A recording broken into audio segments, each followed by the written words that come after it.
അസ്സലാമലൈക്കും. എന്തൊക്കെ വർത്താനം? സുഖം തന്നെയല്ലേ എല്ലാവർക്കും? അപ്പം ഇന്ന് രാവിലെ തന്നെ പ്രത്യേകിച്ച് പണിയൊന്നും ഉണ്ടായിട്ടില്ല.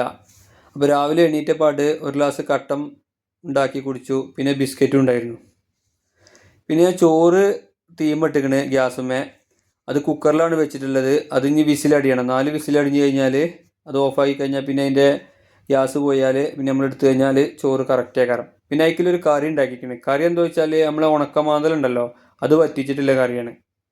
അത് എൻ്റെ വീട്ടിലൊക്കെ ഉണ്ടാക്കലുണ്ട് കേട്ടോ. അതെങ്ങനെയാ വെച്ചാലേ, പുളിയില്ലേ, പുളി വെള്ളത്തിലിട്ട് പൊതിർത്തിയിട്ട് പുളിൻ്റെ വെള്ളം നേരെ ചട്ടിക്ക് ഒഴിക്കുക. ചട്ടിക്ക് ഒഴിച്ചിട്ട് അതൊന്നിട്ട് തിളപ്പിക്കുക. തിളപ്പിച്ചിട്ട് അതിക്ക് കുറച്ച് മുളകും പൊടിയും മഞ്ഞൾപ്പൊടിയും മല്ലിപ്പൊടിയും കുറച്ച് ഉപ്പും ഇട്ടിട്ട് അത് ഒന്നിട്ട് തിളച്ച് വന്നതിന് ശേഷം ഈ ഉണക്കമാന്തൽ അതിക്ക് ഇടുക.